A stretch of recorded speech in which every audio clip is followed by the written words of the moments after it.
Thank you for joining me today, Mike MDs. This customer hit they hit something on the freeway and all the oil came out. They continued to drive it, seizing the engine.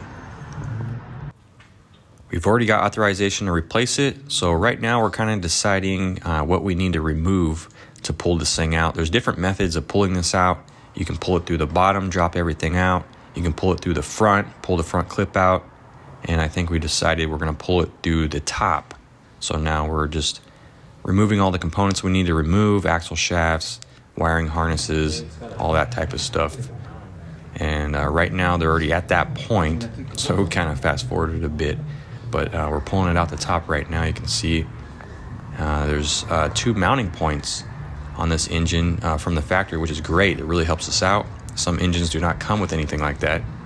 But this one does here. So we're just trying to be careful not to damage anything because it is a tight fit.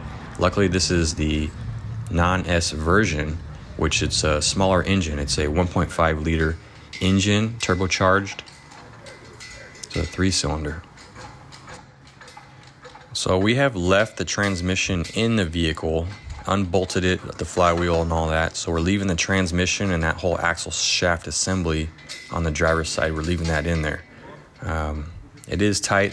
They're actually fighting the baffling, the metal baffling for the exhaust, which is on the back side there against the bulkhead. So that was actually the hardest part there.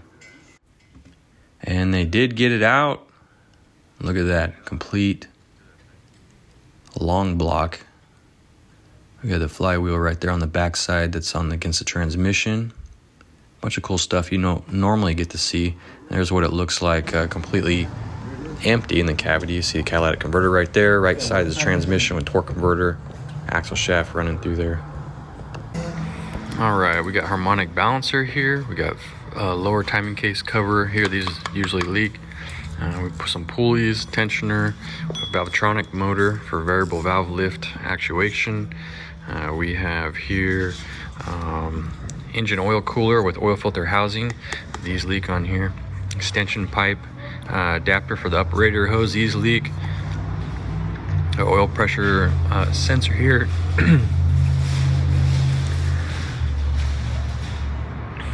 We got the coolant thermostat right here. This is a vacuum port for the vacuum pump that's internalized into here. Intake manifold goes here. Turbocharger's on the other side, but it's already off because this exhaust port's here. We got the high pressure fuel pump, ignition coil packs, valve cover assembly. It's all there. All right, at this point, I thought I was taking a video, but I was just hitting the camera button. I think we've all done that before. He's going back in with a new engine, basically, right here. So we've swapped some of the components, but it came with most of it.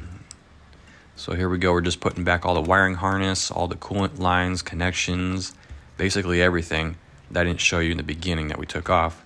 And we did extract the air conditioning, the Freon, the refrigerant for the AC. So now we're putting it back in.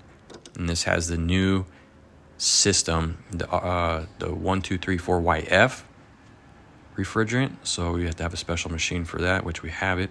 And we're just going back in with it. And right here, we're going to start it right now. The battery's dead, so we have the dual jumper box on it. And cross our fingers, hopefully it starts.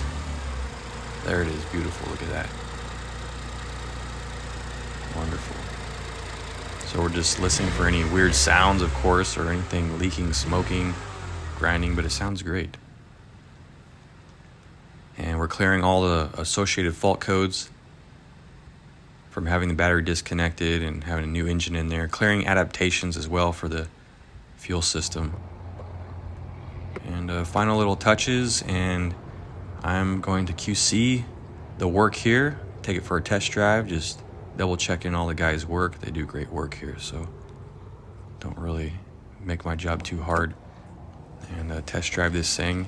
Make sure there's no warning lights that come on. Make sure it's not overheating, nothing like that the customer may notice.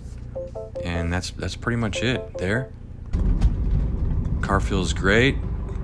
It's nice to get out of the shop. The customer's gonna be happy, definitely. Hope you've enjoyed this video. Thank you for watching. I hope you can please like and subscribe as well. And I'll see you on the next one. Happy motoring to you.